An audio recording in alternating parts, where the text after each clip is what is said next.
কিয়ামা মানে হচ্ছে রেসারেকশন, মানে পুনরুত্থান। আমরা মরে গেলে আমাদের সব শেষ, আর কিছু নাই, এরকম ব্যাপারটা না। লাইফ আফটার ডেথ বলে ইসলামে একটা কথা আছে, আল বাআস বা'দাল মাউত। আপনারা ইমানে মুফাসসিলের নাম শুনেছেন না? আমানতু বিল্লাহি ওয়া মালাইকাতিহি ওয়া কুতুবিহি ওয়া রুসুলিহি ওয়াল ইয়াউমিল আখিরি ওয়াল কদারি খাইরিহি ওয়া শাররিহি, তারপরে মিনাল্লাহি তাআলা, সবশেষেরটা কি? ওয়াল বা'সি বা'দাল মাউত। বা'স মানে আবার উঠবেন, আপনি আবার জেগে উঠবেন। মিনহা খালাকনাকুম ওয়া ফিহা নুঈদুকুম ওয়া মিনহা নুখরিজুকুম তারাতান উখরা।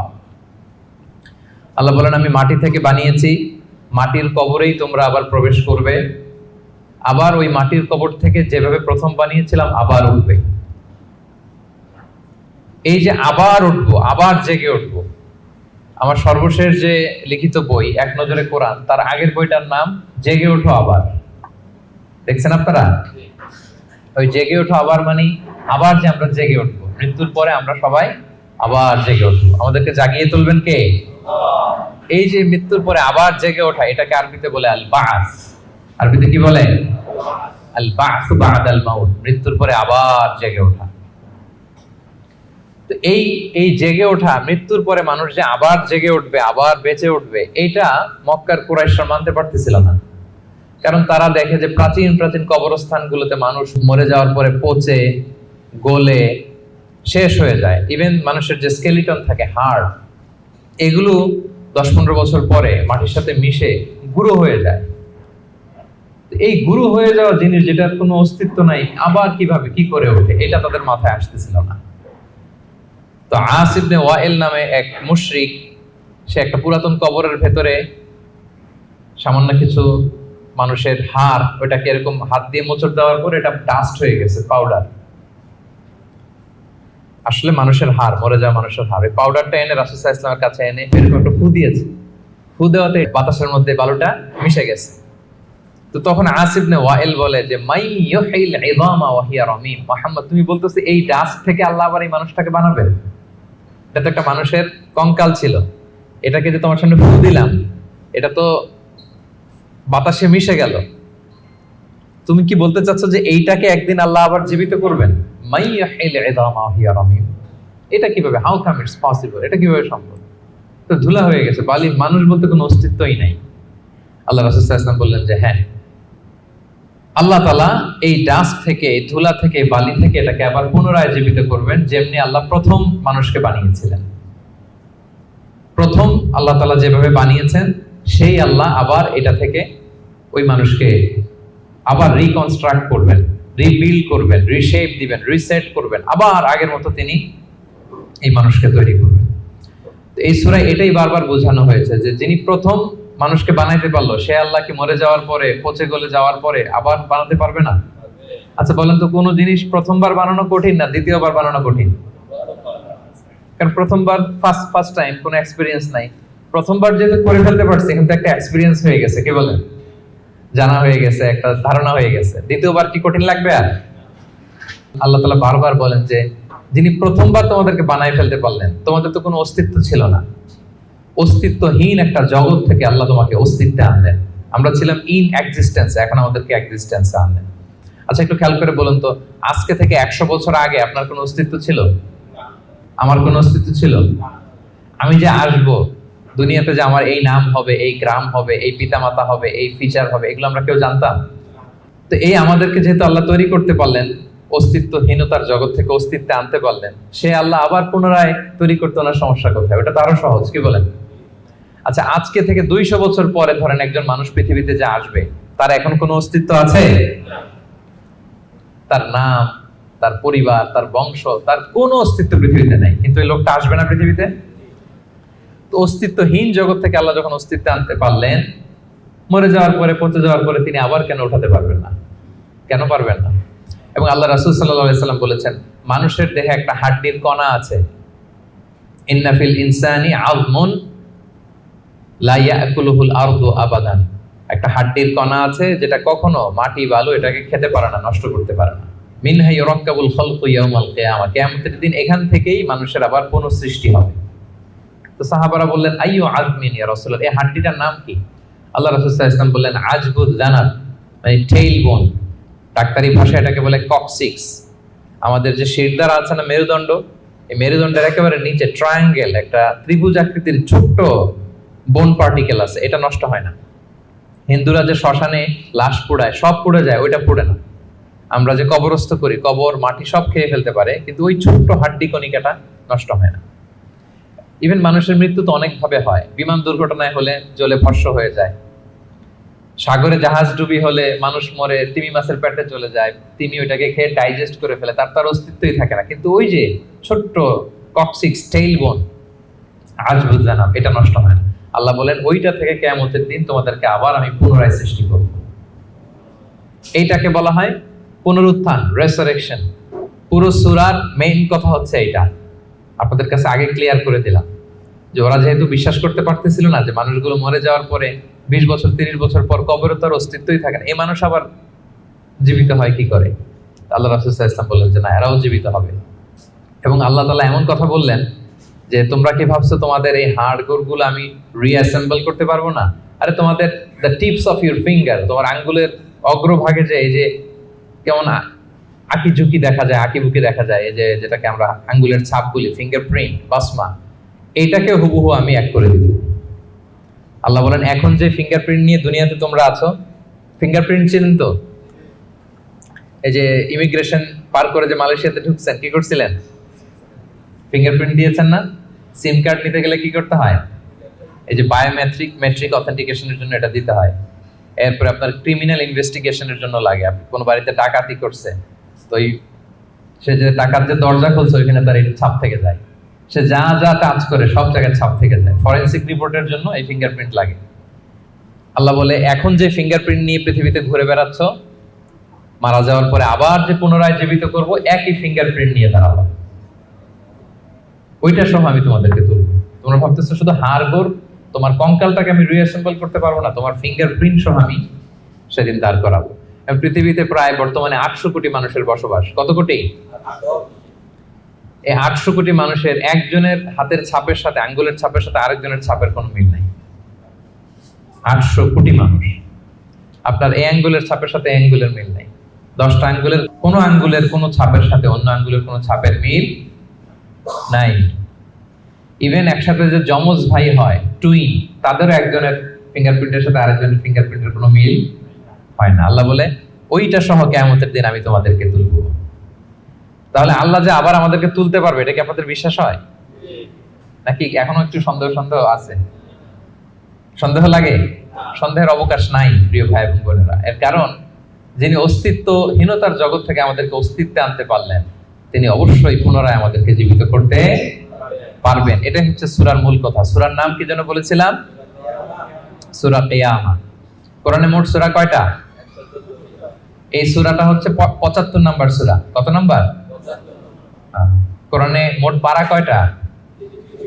এটা 29তম পারায় অবস্থিত। এই সূরাটা মক্কায় নাজিল হয়েছে, ফলে এটা মাক্কি সূরা। বলুন তো কি সূরা? সবাই জোরে বলুন, কি সূরা? মাক্কি সূরা। মাক্কি সূরা। এই সূরার আয়াত সংখ্যা কত বললাম? 40। আয়াত সংখ্যা কত? 40। তাহলে ওভারঅল আপনি একটা ধারণা পেয়েছেন। সূরার ধারাক্রম হচ্ছে 75। কত পারায়? 29 পারায়, আয়াত সংখ্যা 40। আর সূরাটা মাদানী সূরা।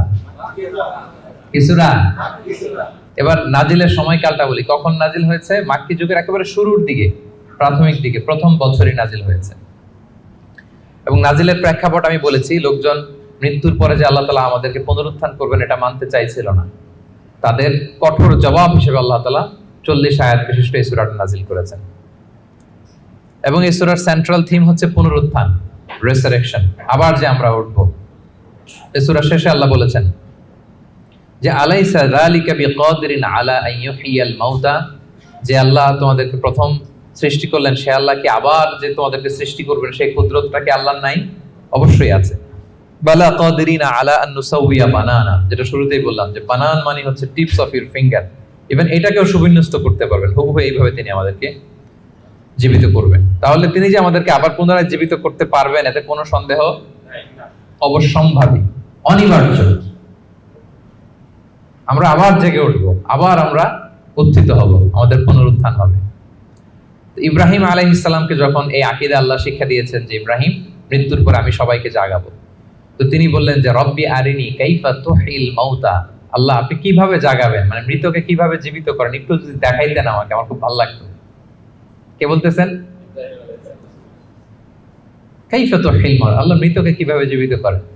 তা আল্লাহ বলেন, বলো কি ইব্রাহিম, আওয়ালাম তুমিন, তোমার কি বিশ্বাস হয় না? ইব্রাহিম আলাইহিস সালাম বললেন, বালা, অবশ্যই বিশ্বাস হয়, কিন্তু ওয়ালাকিন লিয়াতমাইন্না কলবি, দেখতে পেলে আমার অন্তরটা একটু প্রশান্ত হতো, যদি আমি দেখতাম কিভাবে জীবিত করেন। সূরা বাকারা এসেছে, আল্লাহ বললেন ফাখুদ আরবাআতাম মিনাত তায়র, ঠিক আছে দেখাবো, তুমি 4টা পাখি নিয়ে আসো, জবাই করো, পাখিগুলোকে টুকরো টুকরো করো, এদের গোশতগুলো পাহাড়ের ওই পাশে ছিটায় দিয়ে আসো, এরপরে পাহাড়ের এই পাশ থেকে পাখিগুলোকে ডাকো। ইব্রাহিম আলাইহিস সালাম পাহাড়ের এই পাশ থেকে ডাক দিলেন, ডাক দেওয়ার সাথে সাথে আল্লাহ তাআলা মৃত ওই পাখির গোশতগুলোকে রিঅ্যাসেম্বল করে একসাথে জীবিত করে আবার ইব্রাহিম আলাইহিস সালামের সামনে এনে হাজির করে দিলেন। ইব্রাহিম আলাইহিস সালাম দেখে আশ্বস্ত হলেন, তার হৃদয় প্রশান্ত হলো। তাহলে আল্লাহ তাআলা যে মৃতকে জীবিত করতে পারেন এতে কি কোনো সন্দেহ আছে? না। শুরুতে আমরা বলেছি ঈমানে মুফাসসালে আল্লাহ বলেছেন, আমাদেরকে জানিয়েছেন যে 7টা বিষয়ের উপর ঈমান রাখতে হয়, এর মধ্যে একটা হচ্ছে ওয়াল বাস বাদাল মাউত, মৃত্যুর পরে তিনি আমাদেরকে জীবিত করবেন, এটা আল্লাহর কুদরত। আচ্ছা, তাহলে সূরাতুল কিয়ামা নামকরণ কেন করা হলো, কোত্থেকে করা হলো? এই সূরার প্রথম আয়াতেই আল্লাহ তাআলা কিয়ামত শব্দটাকে উল্লেখ করেছেন। প্রথম আয়াতেই কিয়ামত শব্দটার উল্লেখ আছে এবং কিয়ামত নিয়েই পুরো সূরা জুড়ে এখানে আলোচনা, ফলে এজন্য এই সূরার নাম হয়েছে কি? সূরা কিয়ামা। আল্লাহ বলেছেন লা উকসিমু বিয়াউমিল কিয়ামা, এখান থেকে সূরার নাম কিয়ামা। আচ্ছা, এই সূরায় বেসিক্যালি 5টা বিষয়ে কথা বলা হয়েছে। কয়টা? মোট 5টা সেকশন। এখন একটা জেনারেল ওভারভিউ শেয়ার করতেছি। প্রথম 15 আয়াতে কিয়ামতের ভয়াবহতা, কিয়ামত যে কত ভয়াবহ হতে পারে, প্রথম 15 আয়াতে আল্লাহ এটা আলোচনা করেছেন। পরের 4 আয়াতে ওহীর প্রতি রাসূল সাল্লাল্লাহু আলাইহি ওয়াসাল্লামের যে ভীষণ আগ্রহ সেটা নিয়ে আলোচনা করা হয়েছে। এর পরের 6 আয়াতে কিয়ামতের দিন কিছু মানুষের চেহারা হবে উজ্জ্বল, গ্লোয়িং ফেস, আর কিছু মানুষের চেহারা হবে গ্লুমি ফেস, মানে বিষণ্ণ, বিবর্ণ, অন্ধকার চেহারা। এটা নিয়ে আলোচনা করা হয়েছে। এক দলের হবে উজ্জ্বল চেহারা, আরেক দলের হবে বিষণ্ণ, বিবর্ণ, কালো চেহারা। আমাদের চেহারাগুলো যেন সেদিন উজ্জ্বল থাকে, আমরা সেই কামনা করি আল্লাহর কাছে। এরপরে 26 থেকে 30 নম্বর আয়াতে মৃত্যুকালীন অবস্থা কি হবে মানুষের, সেটা নিয়ে আলোচনা করা হয়েছে। সর্বশেষ 10 আয়াতে আল্লাহ পুনরুত্থান দিয়ে ক্লোজ করেছেন সূরাটা। পুনরুত্থান যে অনিবার্য, অবশ্যম্ভাবী, এটা আল্লাহ তাআলা প্রতিষ্ঠিত করে শেষ করেছেন। তাহলে একটা জেনারেল ওভারভিউ পেয়েছেন। মোট কয়টা সেকশন এই সূরায়? 5টা। প্রথমে কিয়ামতের ভয়াবহতা, তারপরে ওহীর প্রতি, ওহী রিসিভ করার প্রতি রাসূল সাল্লাল্লাহু আলাইহি ওয়াসাল্লামের যে অধীর আগ্রহ, ভীষণ আগ্রহ, এটা নিয়ে কথা। এরপরে উজ্জ্বল চেহারা আর অন্ধকার চেহারা। এরপরে মৃত্যুকালীন অবস্থার যে বর্ণনা সেটা দেওয়া হয়েছে, সবশেষে পুনরুত্থান। তাহলে এই 5টা বিষয় নিয়ে আমরা আলোচনা শুরু। তাহলে ওভারঅল এই সূরা নিয়ে কথা হয়ে গেছে। এবার আমরা তাফসীরের দিকে যাই। প্রথমে আমরা বলেছিলাম যে কিয়ামত দিবসের বর্ণনা আল্লাহ দিয়েছেন। আল্লাহ শুরু করলেন আউযু বিল্লাহি মিনাশ শাইতানির রাজীম, বিতাড়িত শয়তান থেকে আল্লাহর কাছে পানাহ চাই। বিসমিল্লাহির রহমানির রহিম, পরম করুণাময় অসীম দয়ালু আল্লাহর নামে শুরু করছি। আল্লাহ বলছেন লা উকসিমু বিয়াউমিল কিয়ামা। লা শব্দের অর্থ না। লা শব্দের অর্থ, সবাই বলুন, লা শব্দের অর্থ না। আল্লাহ প্রথমে বললেন না, নো, অর্থাৎ তোমরা যা ভাবো এমনটা না। তোমরা যে মনে করো যে আমি উঠাতে পারবো না, মৃত্যুর পরে আমি তোমাদেরকে পুনরুত্থান করতে পারবো না, এমনটা না। লা, আল্লাহ বললেন লা উকসিমু বিয়াউমিল কিয়ামা, লা, তোমরা যে মনে করো আমি আল্লাহর জন্য কঠিন হবে তোমাদেরকে জাগ্রত করা, এটা ঠিক নয়। বরং উকসিমু বিয়াউমিল কিয়ামা, আমি কিয়ামত দিনের শপথ করছি। কিয়ামতের শপথ করতেছে কে? আল্লাহ। আচ্ছা, এরপর আল্লাহ তাআলা আবার বললেন ওয়ালা উকসিমু বিন-নাফসিল লাওয়ামা। আবার লা, লা মানে না। লা মানে কি? একটা দুটো শব্দ শিখে যান না আজকে। লা মানে কি? কোরআনে অনেক পাবেন এরকম লা। এই লা শব্দের অর্থ হচ্ছে না। আল্লাহ বলেন না, তোমরা যে ভ্রান্ত বিশ্বাসে আছো এটা ঠিক না। লা, বরং উকসিমু বিন-নাফসিল লাওয়ামা, মানুষের যে নাফস মানুষকে তিরস্কার করে, আমি সেই নাফসের শপথ করছি। তাহলে দুইটা জিনিসের শপথ করলেন, এক হচ্ছে কিয়ামত দিবসের শপথ। কিসের শপথ? দুই হচ্ছে নাফসে লাওয়ামার শপথ, মানে যে নাফস মানুষ খারাপ কাজ করলে তিরস্কার করে। এই দুইটা শপথ করে এরপর একটা কথা বলবেন, গুরুত্বপূর্ণ কথা। আচ্ছা, ওই কথায় যাওয়ার আগে নাফসে লাওয়ামাটা কি এটা আমি আগে বলি। আমাদের যে নাফস, মানে আমাদের ভেতরে যে নাফস দিয়েছেন আল্লাহ তাআলা, এটার তিনটা ক্যাটাগরি হতে পারে। একটা হচ্ছে নাফস আম্মারা, একটা হচ্ছে নাফস লাওয়ামা, যে লাওয়ামার কথা এই আয়াতে বললাম, আরেকটা হচ্ছে নাফস মুতমাইন্না। তিনটার কথাই কোরআনে আছে। একটা হচ্ছে নাফস আম্মারা, ইন্নান নাফসা লাআম্মারাতুম বিসু ইল্লা মা রাহিমা রাব্বি। এই নাফসের ইন্সপিরেশন হচ্ছে শুধু খারাপ দিকে, মানুষকে খারাপ কাজে ইন্সপিরেশন করে, খারাপ দিকে হাতছানি দেয়। আরেকটা হচ্ছে এইটা নাফস লাওয়ামা, এ ভালোর কথাও বলে আবার খারাপের কথাও বলে, আবার খারাপ কাজ করলে তাকে তিরস্কারও করে, এটা থাকে মিডলে। আরেকটা হচ্ছে নাফসে মুতমাইন্না, প্রশান্ত আত্মা। যারা জান্নাতি তারা যখন ইন্তেকাল করবে তখন ফেরেশতারা এসে বলবে, ইয়া আইয়াতুহান নাফসুল মুতমাইন্না ইরজিই ইলা রাব্বিকি রাদিয়াতান মারদিয়া ফাদখুলি ফি ইবাদি ওয়াদখুলি জান্নাতি। মানে হে প্রশান্ত আত্মা, বের হয়ে আসো, বের হয়ে আসো আল্লাহর সন্তুষ্টির দিকে। তুমিও আল্লাহর প্রতি সন্তুষ্ট, তোমার রবও তোমার প্রতি সন্তুষ্ট। আল্লাহর জান্নাতে প্রবেশ করো, আমার বান্দাদের মধ্যে প্রবেশ করো, আমার জান্নাতে প্রবেশ করো। আল্লাহ তাআলা ফেরেশতাদের মাধ্যমে এই ঘোষণাটা দিবেন। মানুষের মৃত্যুর সময় দুইটা অবস্থা হয়। যারা জাহান্নামী হয় তাদের রূপ নেয়ার জন্য একদল ফেরেশতা আসে বিকট শব্দ করতে করতে, ভয়ঙ্কর তাদের চেহারা, ভয়ঙ্কর দুর্গন্ধ। তাদেরকে দেখলেই মানুষ ভয় পায়, ত্রাসে কাঁপতে থাকে। তারা এসে ধমক দিয়ে আত্মাটাকে বলতে থাকে যে, হে পাপাত্মা, আল্লাহর ক্রোধ, রাগ আর জাহান্নামের দিকে বের হয়ে আয়। তখন এই আত্মাটা বেরোতে চায় না, কাফেরদের আত্মা ছোটাছুটি করে, অস্থির হয়ে এদিক সেদিক, জোর করে আত্মাটাকে তারা নিয়ে যায়, নিয়ে সিজ্জিনে রাখে। আর যারা বিশ্বাসী, যারা আল্লাহওয়ালা, যারা ইমানদার, তাদের জন্য কাফনুন মিন আকফানিল জান্নাত, জান্নাত থেকে সাদা ধবধবে শুভ্র কাপড়ের একটা কাফন নিয়ে আসে ফেরেশতারা। হানুত মিন হানুতিল জান্নাত, জান্নাতের পেয়ালা যেখানে সুগন্ধি থাকে, এগুলো নিয়ে আসে। এসে খুবই আন্তরিকভাবে আত্মাটাকে আহ্বান করে যে, হে পবিত্র আত্মা, আল্লাহর সন্তুষ্টির দিকে তুমি বের হয়ে আসো। বলতে দেরি ওই আত্মা স্মুথলি বের হয়ে যায়। প্রিয় বন্ধুরা, এই দিনটার মুখোমুখি কিন্তু আমরা হতে যাচ্ছি। কি বলেন? একদিন আমাদের দেহ থেকেও তো আমাদের এই আত্মা বের হবে। আমরা যেন ওই শ্রেণীর অন্তর্ভুক্ত হতে পারি যাদের জন্য জান্নাত থেকে শুভ্র কাপড় আনা হবে। আল্লাহুম্মা আমিন। স্মুথলি বের হয়ে আসে। তাহলে তিনটা নাফস, নাফস আম্মারা খারাপ দিকে টেম্পটেশন করে, নাফস লাওয়ামা ভালো খারাপ দুইটাই করে, তবে খারাপ করলে তাকে নিন্দা করে, আর হচ্ছে নাফস মুতমাইন্না, প্রশান্ত ইমানদার যে নাফস, শুধু ভালো কাজে মানুষকে আহ্বান করে। আমরা ওই নাফস পেতে চাই। কি বলেন? আপনি নেক কাজ, ভালো কাজ, কল্যাণমূলক কাজ যত বেশি করবেন, ধাপে ধাপে আপনার নাফসটা নাফস আম্মারা থেকে, লাওয়ামা থেকে নাফসে মুতমাইন্না হবে। কি হবে?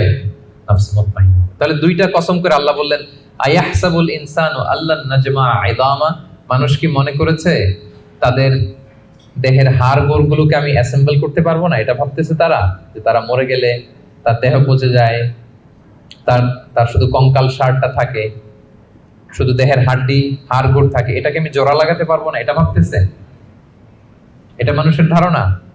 আল্লাহ বলেন, বালা, অবশ্যই পারবো। কাদিরিনা আলা আন নুসাউইয়া বানানা, তার দেহের হাড়, অস্থি, মজ্জা, এগুলো সব তো আমি রিঅ্যাসেম্বল করব।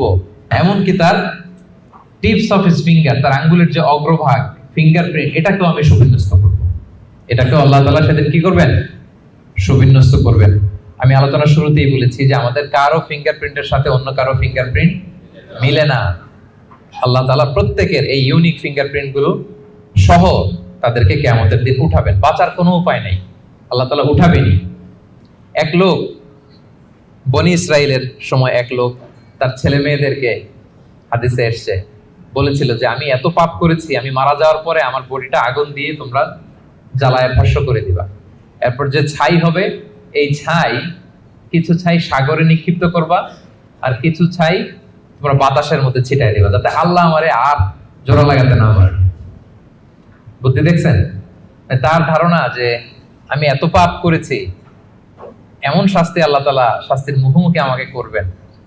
কৌশল হিসেবে সে বলল, মৃত্যুর পরে আমাকে জ্বালিয়ে দিবা, আমার লাশের যে ছাই এটা কিছু সাগরে কিছু বাতাসে দিয়ে দিবা। ছেলেরাও তাই করছে, মারা যাওয়ার পরে বাবার লাশ পোড়ায় ছাই কিছু সাগরে ছিটাই দিয়ে আসছে, কিছু বাতাসে ভাসায় দিয়ে আসছে।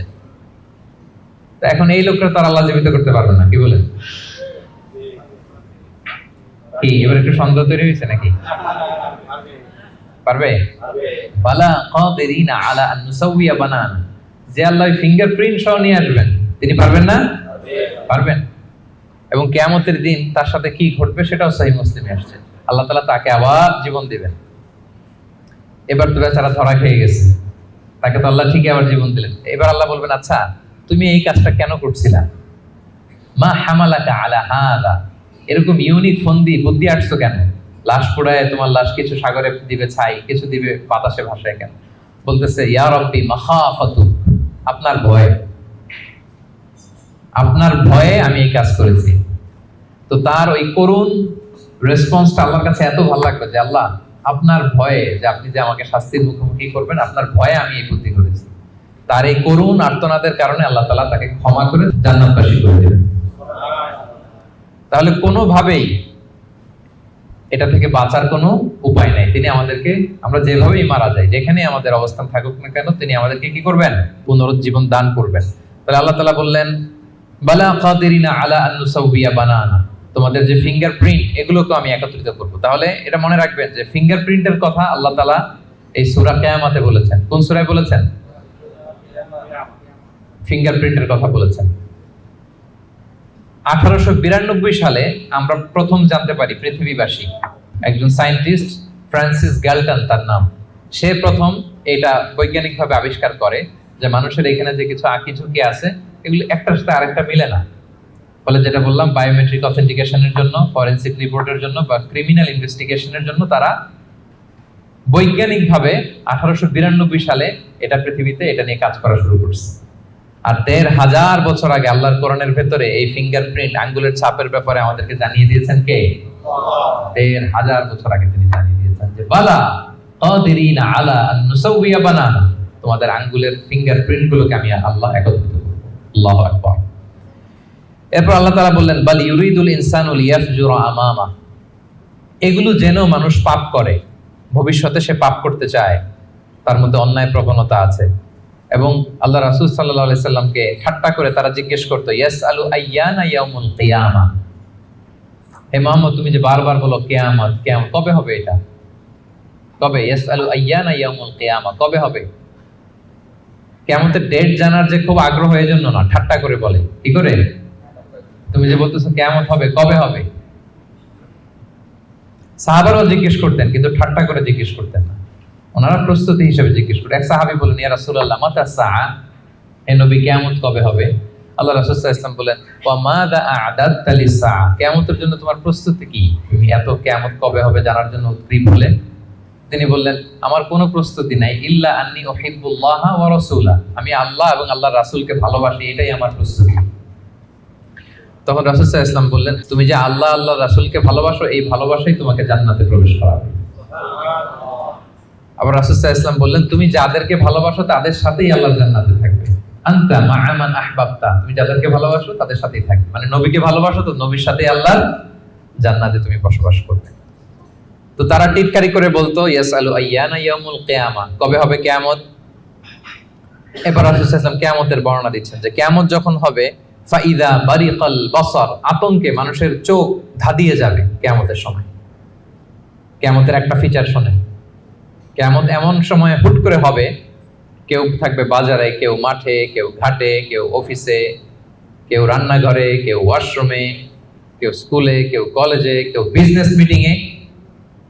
যখন কিয়ামতের বিভীষিকা শুরু হবে, ফাইদা বারিকাল বাসার, মানুষের চোখ ছানা বড়া হয়ে যাবে, চোখ ধাঁধিয়ে যাবে কিয়ামতের আতঙ্কে। ওয়া খাসাফাল কমার, চাঁদ এটা আলোহীন হয়ে যাবে, নিষ্ক্রিয় হয়ে যাবে। ওয়া জুমিআ আশ-শামসু ওয়াল কমার, চাঁদ সূর্য একটার সাথে একটা ধাক্কা লেগে মেসাকার হয়ে যাবে। কিয়ামতের বর্ণনা। ইয়াকুলুল ইনসানু আইনাল মাফার, সেদিন মানুষ বলবে পালাবার জায়গা কোথায়, পালাবো কোথায়। আইনাল মাফার, সেদিন পালানোর কোনো জায়গা আছে বলেন তো? আল্লাহ বলছেন ইয়াউমা তারাউনাহা তাযহালু কুল্লু মুরদিআতিন আম্মা আরদাআত ওয়া তাদউ কুল্লু যাতি হামলিন হামলাহা। কিয়ামতের অবস্থা এমন হবে যে কিয়ামতের বিভীষিকা যখন শুরু হবে, দুগ্ধপোষ্য বাচ্চাকে রেখে, বাচ্চাকে ফেলে দিয়ে মা দৌড়ে পালাবে। ব্রেস্ট ফিডিং মাদার যারা আছে, মানে যেই মা বাচ্চাকে দুধ খাওয়ায়, দেখবেন যে ওই বাচ্চাকে চোখের আড়াল করতে চায় না, কাছে কাছে রাখে না। কিন্তু কিয়ামতের বিভীষিকা এত ভয়ঙ্কর হবে, ওই মা দুধের বাচ্চাটাকে রেখে পালাবে। ওয়াতাদউ কুল্লু যাতি হামলিন হামলাহা, যত প্রেগন্যান্ট নারী আছে, 2 মাসের কনসিভ, 5 মাসের, 6 মাসের, 7 মাসের, half form baby, full form baby, মুহূর্তে সব ডেলিভারি হয়ে যাবে ভয়ের চোটে। ওয়াতারান নাস সুকারা ওমা হুম বিসুকারা ওয়ালাকিন্না আযাবাল্লাহি শাদীদ, মানুষগুলো পাগলের মতো দৌড়াবে, পাহাড়গুলো তুলার মতো বিক্ষিপ্ত পতঙ্গের মতো নিক্ষিপ্ত হতে থাকবে, ছুটতে থাকবে। মানুষরা বলবে আইনাল মাফার, কই পালাবো। আল্লাহ বলেন কাল্লা লা ওয়াজার, সেদিন কোনো ঠাঁই নাই কারো, কোথাও পালানোর জায়গা নাই। ইলা রাব্বিকা ইয়াউমা ইযিনিল মুস্তাকার, সেদিন ঠাঁই দিতে পারবে শুধু একজন, তিনি কে? কিয়ামতের দিন আল্লাহর সুশীতল আরশের নিচে 7 শ্রেণীর ব্যক্তিকে আল্লাহ তাআলা ছায়া দিবেন। যেদিন আল্লাহর সুশীতল আরশের ঠান্ডা ছায়া ছাড়া ওই দিন আর কোনো ছায়া থাকবে। আমরা যেন ওই 7 শ্রেণীর অন্তর্ভুক্ত হতে পারি। আল্লাহ আমাদের তৌফিক দান করুক, আমরা পড়ি আমিন। আমার একটা লেকচার আছে, আল্লাহর সুশীতল আরশের নিচে ছায়া পাবে যে 7 শ্রেণীর ব্যক্তি, আপনারা শুনে নেবেন। তো আল্লাহ তাআলা বলছেন সেদিন আল্লাহর আশ্রয় ছাড়া কোনো আশ্রয় নেই। ইউনাব্বাউল ইনসানু ইয়াউমা ইযিম বিমা কদ্দামা ওয়া আখার, সেদিন মানুষকে তার আমলনামা দেয়া হবে। আমলনামা মানুষ সব দেখবে, যা করে এসেছিল তাও দেখবে এবং দুনিয়াতে যা রেখে এসেছে তাও দেখবে। আমাদের ভালো কাজের ধারা 2টা, একটা হচ্ছে এই যে এখন একটা ভালো কাজ করতেছি, সওয়াব চলে যাচ্ছে, তাই না? দান করলাম, আমলনামায় যুক্ত হচ্ছে, সালাত করলাম, আমলনামায় যুক্ত হচ্ছে। তো মারা যাওয়ার পরে ওগুলো তো আমি আগেই পাঠিয়ে দিলাম। আরেকটা হচ্ছে মারা যাওয়ার পরেও কিছু আমলনামা জারি থাকে। আপনি কিছু সাদাকায়ে জারিয়া করেছেন, চলমান সাদাকা, বা ভালো কাজের আদেশ দিয়েছেন, কোন একটা ভালো কাজ করার ব্যাপারে মানুষকে উদ্বুদ্ধ করেছেন। আপনি দুনিয়াতে নাই, কিন্তু আপনার কথা শুনে ইন্সপায়ার্ড হয়ে যারা ভালো কাজ করেছে তার একটা পার্সেন্টেজ সওয়াব কিয়ামত পর্যন্ত, এটা যদি দুনিয়াতে জারি থাকে, আপনার এই আমলনামাও জারি থাকবে। আল্লাহ আপনার আমলনামায় কি করবেন? ওটা ঢুকাতে থাকবেন, সাদাকায়ে জারিয়া। অনুরূপভাবে গুনাহে জারিয়াও আছে, এটা 2 ধরনের, একটা সাদাকায়ে জারিয়া আর একটা গুনাহে জারিয়া। এমন পাপ কাজ আপনি শিখাইছেন জগৎবাসীকে, তারা আপনি চলে যাওয়ার পরে ওই পাপ কাজ করতেছে, তাইলে ওই পাপের একটা পার্সেন্টেজ আপনার আমলনামায় যুক্ত হয়ে যাবে। তো আমলনামা আল্লাহ তাআলা দিবেন আমাদেরকে, ঠিক আছে, এবং দিয়ে বলবেন ইকরা কিতাবাকা কাফা বিনাফসিকা আল-ইয়াউমা আলাইকা হাসিবা, পড়ো তোমার আমলনামা তুমি পড়ো। যদিও আমরা প্রত্যেকে আমাদের নিজেদের ব্যাপারে ভালো জানি, আমাদের কার কি অবস্থা জানি না। আমি যদি পাপ করি, জুলুম করি, অন্যায় করি, খারাপ কাজ করি, সমাজে যে লোকটা করে তার নিজের একটা জানা আছে না, জানাশোনা আছে না নিজের ব্যাপারে, তার যে কি হইতে যাচ্ছে কিয়ামতের দিন তার তো একটা হিসাব আছে, কি বলেন? আর যে খুব আল্লাহওয়ালা, নামাজি, মুত্তাকি, নেককার, তার একটা হিসাব আছে না? তার একটা হিসাব আছে, ইনশাআল্লাহ আমি আমার সব ভালো কাজের প্রতিদানগুলো জমা হচ্ছে আমার, আমি আল্লাহর কাছে পাই টু পাই বুঝে বুঝে পাবো এর রিওয়ার্ড, এর প্রতিদান। তো আল্লাহ বলবেন বালিল ইনসানু আলা নাফসিহি বাসীরা, মানুষ নিজেই তার ব্যাপারে ভালো করে জানে, যদিও আমলনামা দেয়া হবে কিন্তু প্রত্যেকেই তার ব্যাপারে ভালো করে জানে। এইভাবে এই প্রথম 15 আয়াতে আল্লাহ তাআলা কিয়ামতের বিভীষিকাময় পরিস্থিতির কথা তুলে ধরলেন। 5টা সেকশনের প্রথম সেকশন, বড় সেকশনটা আমরা কভার করলাম। সবার কাছে ক্লিয়ার হয়েছে তো? আচ্ছা, দ্বিতীয় সেকশনে কি বলছিলাম? যে ওহীর প্রতি রাসূল সাল্লাল্লাহু আলাইহি ওয়াসাল্লামের ভীষণ আগ্রহ ফুটিয়ে তোলা হয়েছে 4টা আয়াতে। তো এই আয়াতগুলো যখন নাজিল হচ্ছিল, রাসূল সাল্লাল্লাহু আলাইহি ওয়াসাল্লাম সাথে সাথে পড়তেছিলেন। জিবরাইল আলাইহিস সালাম যখন নাজিল করে উনিও পড়তে আরম্ভ করেন। কেন? উনি ভাবতেছেন যদি ভুলে যাই। কোন ভাবনা থেকে? যদি ভুলে যাই, সাথে সাথে মুখস্থ করতেছেন। তো আল্লাহ তাআলা আয়াত নাজিল করলেন যে নবী, যখন আমি কোরআনের আয়াত নাজিল করি সাথে সাথে আপনি তড়িঘড়ি করে আয়াত্ত করবার জন্য পড়া শুরু করবেন না। আপনি শান্ত থাকুন, নীরব থাকুন, কেবল ঠায় তাকিয়ে থাকুন আর শুনুন। মুখস্থ করায় দেওয়ার দায়িত্ব আমি আল্লাহ নিয়ে নিলাম। কোরআনের একটি শব্দ, একটি অক্ষর আপনি ভুলবেন না, সবগুলোই আমি আল্লাহ নিজ কুদরতে আপনাকে মুখস্থ করাই দেব। এবং রাসূল সাল্লাল্লাহু আলাইহি ওয়াসাল্লাম মুখস্থ করেছেন। ঠিক কিনা? বলেন তো, পৃথিবীর সর্বপ্রথম কোরআনের হাফেজ কে ছিল বলেন? মুহাম্মদ রাসূলুল্লাহ সাল্লাল্লাহু আলাইহি ওয়াসাল্লাম। ওনার উপরে তো কোরআন নাজিল হয়েছে, তো ওনার আগে কে কোরআনের হাফেজ দিতে পারবে? পারবে কেউ? তিনি ছিলেন প্রথম হাফেজ। তো ওনাকে আল্লাহ তাআলা স্বয়ং নিজ দায়িত্বে মুখস্থ করে দিয়েছেন যে বালিল ইনসানু আলা নাফসিহি বাসীরা, মানুষ নিজের ব্যাপারে ভালো করেই জানে, ওয়ালাউ আলকা মাআযিরা, যদিও সে নিজের ব্যাপারে যত এক্সকিউজ সে হাজির করুক আল্লাহর কাছে। এরপর আল্লাহ বলছেন নবীকে, লা তুহাররিক বিহি লিসানাকা লিতাআজালা বিহি, যখন কোরআনের আয়াত নাজিল হয় তাড়াতাড়ি করে পড়বেন না। ইন্না আলাইনা জামাআহু ওয়া কুরআন, এটা আপনার হৃদয়ে জমা করে দেওয়ার, মুখস্থ করিয়ে দেওয়ার দায়িত্ব আমি আল্লাহ নিজে নিয়ে নিলাম। ফাইদা ক্বারানাহু ফাত্তাবি' কুরআনা, জিবরাইল যখন পড়বে শুধু খেয়াল করে শুনুন, বাকিটা আমার দায়িত্ব।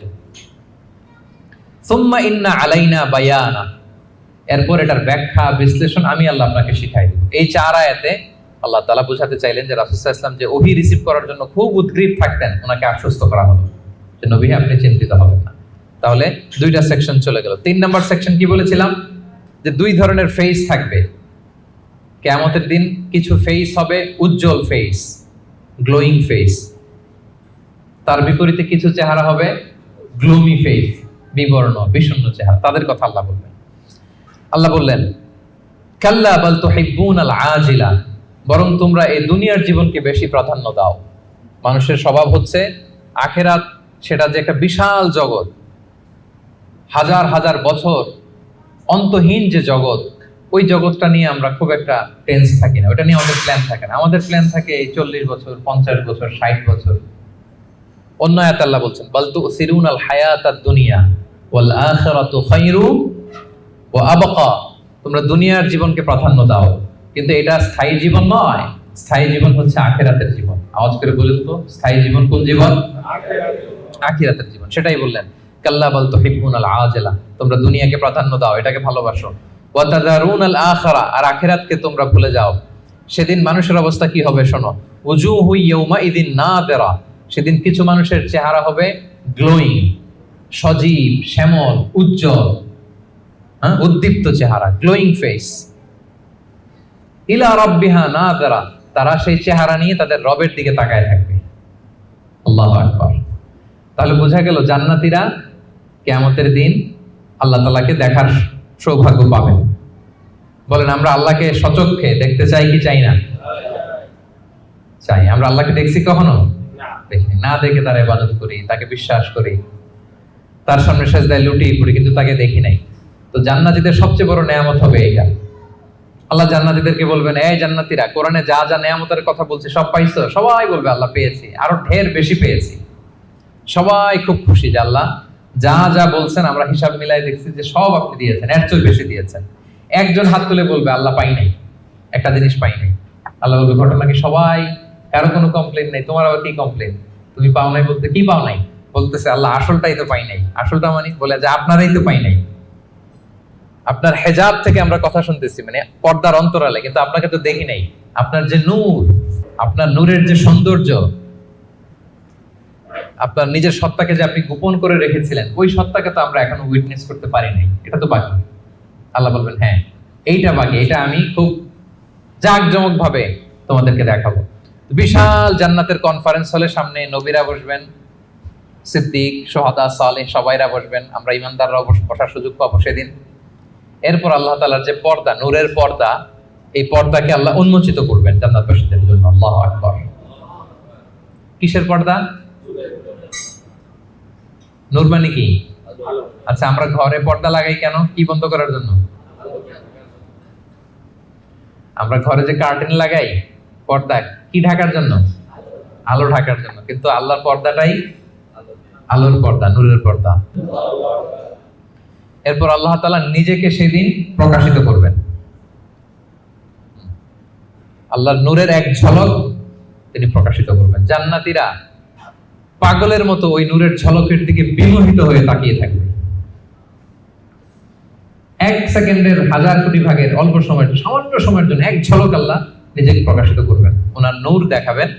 জান্নাতীরা ওই নূর দেখে অপলক নেত্রে বিমোহিত হয়ে তাকিয়ে থাকবে পাগলের মতো, যে কি দেখলাম, এত সুন্দর, এত বড় নেয়ামত। কিন্তু সামনে কিন্তু আর নাই, ওই নূরের ঝলকানি কিন্তু আর নাই, এক ঝলক ওটা দেখি এভাবে সব কোটি কোটি বছর কেটে যাবে এভাবে। আল্লাহু আকবার। উজুহু ইয়াউমাইদিন নাযিরা ইলা রাব্বিহা নাযিরা, কিছু উজ্জ্বল চেহারা সেদিন তাদের রবের দিকে তাকিয়ে থাকবে। আল্লাহ রাসূল সাল্লাল্লাহু আলাইহি ওয়াসাল্লাম বলেছেন যে ইন্নাকুম সাতারাউনা রাব্বাকুম আয়ানান, তোমরা কিন্তু কিয়ামতের দিন চাক্ষুষ আল্লাহকে দেখবে, সব জান্নাতীরা। এই কথা যখন রাসূল সাল্লাল্লাহু আলাইহি ওয়াসাল্লাম বললেন, সাহাবারা বললেন যে ইয়া রাসূলুল্লাহ, আল্লাহকে সবাই একসাথে কিভাবে দেখবে? দেখতে কি ধাক্কাধাক্কি হবে না? তো রাসূল সাল্লাল্লাহু আলাইহি ওয়াসাল্লাম বললেন যে আকাশের চাঁদ উঠলে তোমরা কি ধাক্কাধাক্কি করে দেখাও? বলেন যে আকাশে যখন চাঁদ উঠছে আমরা কি আরেকজনকে সরাই বলি ভাই একটু সরেন আমি দেখি? সরেন। যে যেখানে আছে সেখান থেকে কি করে? চাঁদকে উইটনেস করতে পারে, দেখতে পারে। তো তাহলে সচক্ষে আমরা সেদিন আল্লাহ তাআলাকে দেখতে পাবো। আওয়াজ করে পড়েন ইনশাআল্লাহ। তাহলে উজুহু ইয়াউমাইদিন নাযিরা ইলা রাব্বিহা নাযিরা, সজীব চেহারাগুলো আল্লাহর দিকে তাকিয়ে থাকে। এটা হচ্ছে এক শ্রেণী। আরেক শ্রেণী হবে কি?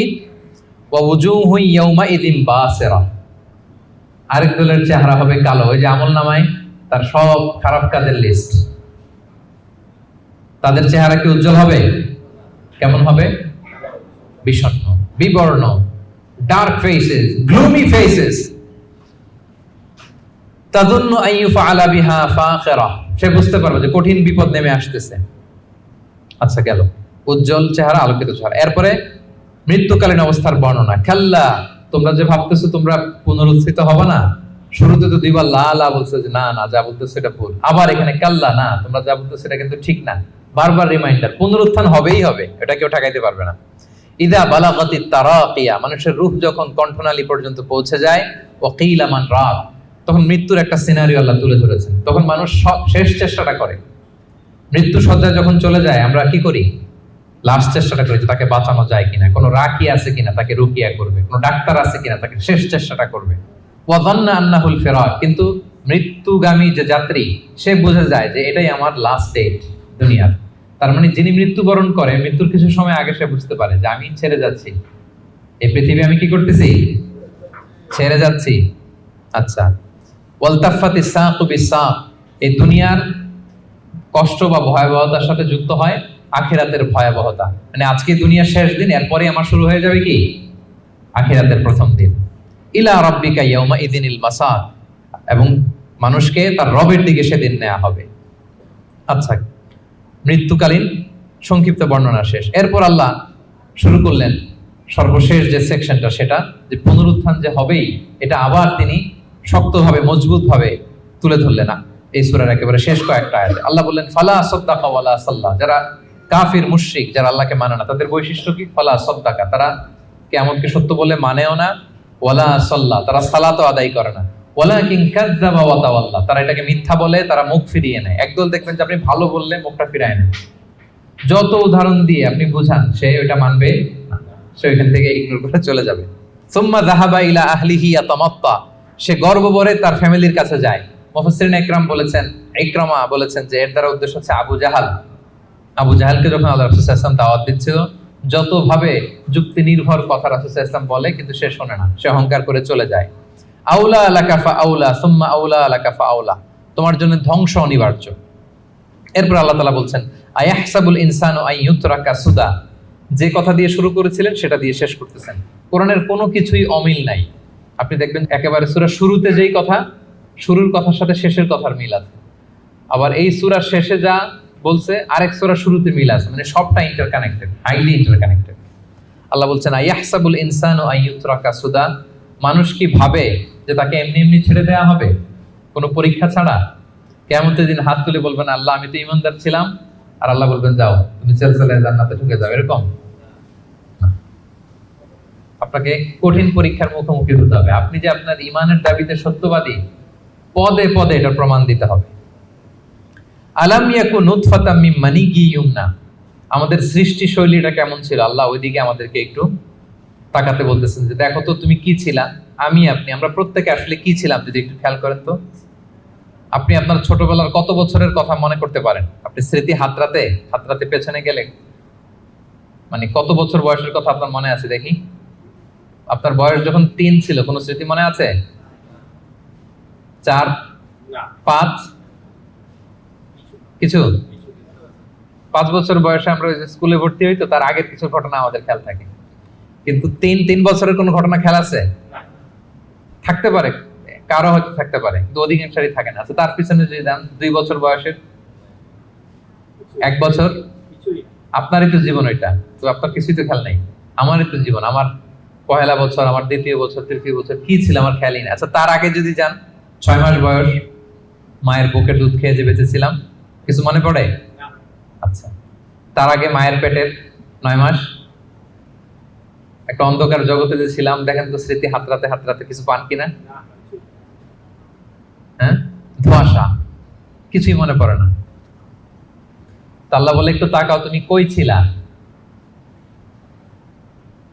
আলাম ইয়াকুন নুতফা, তুমি কি একটা সামান্য স্পার্ম ড্রপ ছিল না, শুক্রাণু? মিম মানি ইয়ুমনা, যেটা তোমার বাবার পৃষ্ঠদেশ থেকে তোমার মায়ের গর্ভের মধ্যে তুমি নিক্ষিপ্ত হয়েছিলে।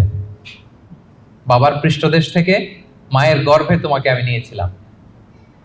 ছোট্ট একটা মানে অনুবীক্ষণ যন্ত্র ছাড়া দেখা যায় না এই শুক্রাণু। এটা ছিলাম আমি, এটা ছিলেন আপনি, আপনার অস্তিত্ব তো এইটা, আমার অস্তিত্ব তো এইটা। তো আল্লাহ একটু ফিরে নিতেছে, দেখো কিভাবে তোমার ক্রিয়েশন মেকানিজমটা, কিভাবে অস্তিত্বহীনতা থেকে, বাবার পিঠ থেকে মায়ের গর্ভে তুমি ছিল একটা স্পার্ম ড্রপ, একটা ছোট্ট শুক্রাণু। সুম্মা কানা আলাকা, এরপরে তুমি হলা একটা আলাকা, জোকের মতো, জোক, যেটা মায়ের জরায়ুর দেয়ালে লেগেছিল। আপনারা যারা এমব্রয়োলজি নিয়ে কিছু পড়াশোনা করছেন বা জানেন, অথবা আপনি সার্চ দিলেও দেখবেন যে আমাদের জন্মের আগে, জন্মের শুরুর দিকটা আমাদের কেমন ছিল। দেখবেন যে ছোট্ট, ওই যে বর্ষাকালে পানির মধ্যে ব্যাং যখন বাচ্চা দেয়, ব্যাঙগাছি দেখেছেন? শত শত কালো কালো ছোট, এরকম ছোট ছিলাম আমরা। আমার মায়ের জরায়ুর দেয়ালের মধ্যে আমরা ছিলাম। ব্লাড ক্লট, এটার পরে আল্লাহ বানালেন লিটল ফ্ল্যাশ, একটা ছোট্ট গোশতের টুকরা। হ্যাঁ, সেখানে আল্লাহ আমাদের স্কেলিটন দিলেন, এই যে আমাদের কঙ্কাল, আমাদের স্কাল দিলেন। হ্যাঁ, আমাদের নার্ভ সিস্টেম চালু করলেন, আমাদের হেয়ারিং সিস্টেম চালু করলেন, আমাদের এই যে হার্ট প্রথম পাম্প করলো, হ্যাঁ, সিস্টোলিক ডায়াস্টোলিক, অলিন্দ নিলয় শুরু হলো। এই যে আপনি একটা হিউম্যান বেবি হিসেবে আত্মপ্রকাশ করলেন মায়ের পেটে। এই অন্ধকার মায়ের পেটের ভেতরে 3টা প্যাকেট ছিল ওখানে, যুলুমাতুন সালাস, এর ভেতরে আপনাকে তৈরি করেছে কে? স্মৃতি হাতে তো কিছু পাই না, এই জন্য আল্লাহ স্মরণ করাই দিচ্ছে যে তোমার তো আর খেয়াল থাকবে না, আমি যে এত বিশাল বিশাল কাজ করছি, একটু শুনে নাও। যে বাবার পিঠ থেকে মায়ের গর্ভে গিয়েছিলে, 40 দিন ছিল এই শুক্রাণু, হাদিসে এসছে। তারপরের 40 দিন ছিল আলাকা, ব্লাড ক্লট। তারপরের 40 দিন ছিল লিটল ফ্ল্যাশ, ছোট্ট একটা গোশতের টুকরা। এরপর এক ফেরেশতা এসে তোমার মধ্যে রুহের ফুৎকার দিয়েছে। এরপরে এই যে সিস্টোলিক ডায়াস্টোলিক শুরু হয়েছে। আপনি যে প্রাণ ফিরে পেয়েছেন, একটা ফুল ফর্ম বেবি হচ্ছেন, এইভাবে আমি তোমাকে দুনিয়াতে এনেছি। এগুলো কেন বলতেছে জানেন? আল্লাহ বুঝাইতে চাইছে, যে আল্লাহ এইভাবে করতে পারে, সে আল্লাহ মরে যাওয়ার পরে, পচে যাওয়ার পরে, গলে যাওয়ার পরে, 1000 বছর পরে সে আল্লাহকে তোমাদেরকে উঠাতে পারে না? এটাকে বলে পুনরুত্থান, বল বাস বাদাল মাউত। ফাখালাকা ফাসাওয়া, সৃষ্টি করলেন, সুবিন্যস্ত করলেন। ফাজআলা মিনহু যাওজাইনি যাকারা ওয়াল উনসা, এরপর আল্লাহ জোড়া সৃষ্টি করলেন। তোমাদের কাউকে বানালেন নারী, কাউকে বানালেন পুরুষ। এরপরে আল্লাহ একটা প্রশ্ন ছুড়ে দিয়ে শেষ করলেন, আলাইসা যালিকা বিকাদিরিন আলা আইয়িহিয়াল মাউতা, যে আল্লাহ এত কিছু করতে পারলেন, সে আল্লাহকে মৃতকে জীবিত করতে সক্ষম নন? বলেন, তিনি কি সক্ষম নন? রাসূল সাল্লাল্লাহু আলাইহি ওয়াসাল্লাম যখন এই সূরাটা শেষ করতেন, তিনি বলতেন বালা বালা ইয়া রাব্বানা, অবশ্যই হে আল্লাহ, অবশ্যই আপনি আমাদেরকে পুনরায় জীবিত করতে সক্ষম। তাহলে এই 40টা আয়াতের মধ্য দিয়ে বেসিকলি আল্লাহ তাআলা তিনি যে আমাদেরকে আবার পুনরায় জীবিত করতে সক্ষম, এটা তিনি আমাদেরকে শিখিয়েছেন। তাহলে মারা যাওয়ার পরে আমরা যে আবার উঠবো, এই বিশ্বাসটাকে আজকে একটু মজবুত হয়েছে নাকি না আগের মতোই? আলোচনা শোনার আগে যে অবস্থায় ছিলেন, আলোচনাটা শোনার পরে কি বল বাস বাদাল মাউত, মৃত্যুর পরে যে আবার পুনরায় জীবিত হবে, এই বিশ্বাসটা আরেকটু মজবুত হয়েছে আপনাদের? সম্মানিত বন্ধুরা, এই সূরার মূল কথা হচ্ছে পুনরুত্থান, যে আল্লাহ তাআলা আমাদেরকে আবার জীবিত করবেন। আমাদের বিশাল এক জগৎ পড়ে আছে মৃত্যুর পরে, অনন্তকালের জগৎ, লাইফ আফটার ডেথ। আমাদের এই জীবনের ব্যস্ততা, আমাদের ফ্যামিলি, আমাদের সন্তান, আমাদের ব্যবসা, আমাদের ক্যারিয়ার, আমাদের নানা মোহের জালে আমরা এমন ভাবে আটকে আছি, ওই বিশাল জগতের কোনো প্ল্যানিংই নেই। ধরেন যে আপনি 2 মাস পরে দেশে যাবেন, একটা প্ল্যান থাকে না? টিকিট করো, এই করো, শপিং করো, এটা করো, দেশে আসতেছি, এই করতে, কত প্ল্যান। মাত্র 1 মাসের সফর। আর মৃত্যুর পরের সফরটা কত দিনের? বলেন অনন্তকালের সফর নিয়ে আমাদের কোনো প্ল্যানই নেই। আল্লাহ তাআলা এই জন্য বারবার মাক্কি সূরাগুলোর নানাভাবে তিনি বুঝাতে চেয়েছেন যে মৃত্যুর পরে তুমি জীবিত হবা এবং তোমার কাছের লোক যারা তাদেরকে আবার পাবা। তোমার বাবা দাদা কাউকে আমি হারাই নাই চিরকালের জন্য। তারা জান্নাতি হলে আমরা এক জান্নাতে একসাথে থাকবো ইনশাআল্লাহ। আওয়াজ করে পড়ুন ইনশাআল্লাহ। তাহলে সংক্ষেপে যদি বলি এই সূরা থেকে কি শিখলাম, এক নাম্বার হচ্ছে আমাদের আত্মাগুলোর অনেক ইন্সপিরেশন আছে। আম্মারা খারাপ দিকে ইন্সপায়ার করে, লাওয়ামা মিডল, আর একটা হচ্ছে মুতমাইন্না। আমরা কোন নাফস চাই বলেন? নাফসে মুতমাইন্না, যে আত্মা আল্লাহর উপর সন্তুষ্ট এবং আল্লাহ যে আত্মার উপর সন্তুষ্ট, যাদেরকে আল্লাহ সিজ্জিনে পাঠাবেন না কবু, তিনি ইল্লিনে পাঠাবেন। আমাদের আত্মাগুলো কোথায় যাবে? ইল্লিনে যাবে। তাহলে ওটার জন্য কাজ করতে হবে, আপনার সোলটাকে আপনাকে ট্রেন আপ করতে হবে। এই আত্মার অনেক দিকে হাতছানি আছে, টেম্পটেশন আছে। ভালো কাজ করে, কল্যাণমূলক কাজ করে, যে কাজে আল্লাহ সন্তুষ্ট হয়, আল্লাহ রাসূল সন্তুষ্ট হয়, ওই কাজগুলো করে করে আপনার নাফসকে আপনার মুতমাইন্না বানাইতে হবে। এটা হচ্ছে আমাদের দায়িত্ব। 2 নম্বর লেসন হচ্ছে রেসারেকশন। এটা হবে পুনরুত্থান, এবং আল্লাহ বলেছেন যে ফিঙ্গারপ্রিন্ট যেভাবে আছে হাতের ছাপ সহ তোমরা উঠবা, এবং যে আল্লাহ প্রথমে সৃষ্টি করতে পারেন সে আল্লাহ পরেও সৃষ্টি করতে পারবে। 3 নাম্বার হচ্ছে আমাদের থিংকিংটা শর্ট টার্ম থিংকিং থেকে লং টার্ম থিংকিং বানাইতে হবে। কাল্লা বাল তুহিব্বুনাল আজিলা, আল্লাহ সূরায় বলেছেন যে তোমরা দুনিয়া নিয়ে ব্যস্ত থাকো। আমাদের আসলে সব এনগেজমেন্ট ব্যস্ততা কি নিয়ে বলেন তো? আখিরাত আমাদের প্ল্যানে নাই। মৃত্যু নিয়ে আমাদের প্ল্যান আছে? যেমন আমি তো অনেক প্ল্যান করে রাখছি মৃত্যু নিয়ে। আমি একদিন মারা যাব, আমার কাফনের কাপড় আনা হবে, আত্মীয় স্বজনরা কিছু কান্নাকাটি করবে, মসজিদের মাইকে অ্যানাউন্স করা হবে অমুক এলাকার নিবাসী অমুক ভাই দুনিয়াতে নাই, ইন্না লিল্লাহি ওয়া ইন্না ইলাইহি রাজিউন, আজকে বাদ আসর অমুক মাঠে তার জানাজা। এগুলো ভাবেন? এগুলো নিয়ে প্ল্যানে আছে আপনার? এরপর আত্মীয় স্বজনরা গুড বাই জানানোর জন্য লাস্ট বিদায় দিতে আসবে, আপনাকে গোসল দিয়ে সাদা কাফনে মুড়িয়ে ওই অন্ধকার কবরে রেখে আসবে। ঘুটঘুটে অন্ধকার, এই অন্ধকার যেন আর শেষ হতে চায়। এরপর কিছুদিন কান্নাকাটি করবে, ঠিকই আবার দুনিয়া আগের মতোই চলবে। আপনার রেখে যাওয়া সম্পদ কে কতদূর পাবে, ভাগ বটোয়ারা নিয়ে মিটিং বসবে। দুনিয়াতে শীত শেষে গ্রীষ্ম আসবে, দিন শেষে রাত আসবে, সব চলবে। থাকবেন না শুধু আপনি, থাকবেন না আমি, থাকবো না আমিহীন দুনিয়া, ঠিক চলবে আগের মতো। এগুলো ভাবেন? এগুলো ভাবার সুযোগ হয় আমাদের? কবরের 3টা প্রশ্নের মুখোমুখি হওয়া, এই রূহটা নিয়ে যে ইল্লিনে রাখা হবে, কিয়ামত, পুলসিরাত, জান্নাত, আল্লাহর সাথে সাক্ষাৎ, এগুলো ভাবার তো সময়ই নাই আমাদের। এত ব্যস্ত। হ্যাঁ, আপনার তো বেশিরভাগ ব্যবসায়ী। হ্যাঁ, এত বলেন যে হুজুর ইনভেস্টমেন্টের খোঁজ খবর নিতেই তো, এখানে ইনভেস্টমেন্ট, ওইখানে ইনভেস্টমেন্ট, এখানে ব্যবসা, দেশে ব্যবসা, এগুলো সামলাতেই তো কাহিল। আল্লাহ বলেন কাল্লা বাল তুহিব্বুনাল আজিলা, তোমরা দুনিয়া নিয়ে টু মাচ এনগেজড, ওয়া তাযারুনাল আখিরা, এক অনন্তকালের বিশাল পথ যে পাড়ি দিতে হবে ভুলেই যাও তোমরা। বরং আখিরাতকে আমাদের প্রাধান্য দিতে হবে। মুমিন জীবন দুনিয়া কেন্দ্রিক না আখিরাত কেন্দ্রিক বলেন? করব সব এখানে, কিন্তু প্ল্যান আখিরাত। যে ওইখানে কি কাজে লাগবে, ওইখানে যেন জিতে যাই, শেষ হাসিটা যেন ওখানে হাসতে পারি। এটা হচ্ছে মুমিনের বৈশিষ্ট্য। 4 নাম্বার হচ্ছে গ্লোয়িং ফেস, গ্লুমি ফেস। বলেন আপনার চেহারা সেদিন কিরকম হোক আপনি চান? গ্লোয়িং ফেস চান? তাহলে 5 ওয়াক্ত সালাত পড়তে হবে, কোরআন পড়তে হবে, যাকাত আদায় করতে হবে। 5 নম্বরে মৃত্যুর যে ওই সময়টা, ওইটা আমাদের জন্য fix. The most certain thing in our life is death, and the most uncertain matter in our life is the time of death. মৃত্যু হবে এটা আমরা জানি, কবে হবে জানি, সেদিনের জন্য প্রস্তুত থাকি। লাইফ ইজ এ টেস্ট, জীবনে পরীক্ষা থাকবে, এমনি এমনি আল্লাহ ছেড়ে দিবে না। আমার ইমানের পরীক্ষা দিয়ে আমাকে উত্তীর্ণ হতে হবে। 7 নম্বরে হিউম্যান শুডন্ট বি অ্যারোগেন্ট, মানুষের অহংকারী হওয়া সাজে না। কারণ আল্লাহ আমাদের সৃষ্টির দিকে একটু তাকাতে বলছে, তোমার যে এত অহংকার, এত ক্ষমতার দাপট, তুমি পাওয়ারফুল এলাকায়, তোমার দাপটে কেউ কথা বলতে পারে না। তুমি কি ছিলা বলো তো? 3 বছর আগে কি হয়েছিল? তোমার বয়স যখন 3, মনেই করতে পারো না। মায়ের পেটে কি ছিলা, তার আগে কি ছিলা? ছোট্ট একটা তুচ্ছ পানির ফোঁটা থেকে আল্লাহ আমাদেরকে বানিয়েছেন। ওই মানুষ কখনো অহংকার করতে পারে না। সব শেষ কথা হচ্ছে রেসারেকশন ইজ এ মাস্ট। আমরা আবার জীবিত হব। মৃত্যুর মধ্য দিয়ে আমাদের সব শেষ হয়ে যাবে না, বরং বল বাস বাদাল মাউত, মৃত্যুর পরে আবার আমরা পুনরুত্থিত হব এবং আল্লাহর সেই ট্রাইব্যুনালে আমাদেরকে দাঁড়াতে হবে। সেদিন যদি আমাদের ভালো কাজের মধ্য দিয়ে আল্লাহর কাছে আমরা নিজেদের ঈমানকে প্রমাণিত করতে পারি, তাহলে শেষ হাসিটা আমরাই হাসবো।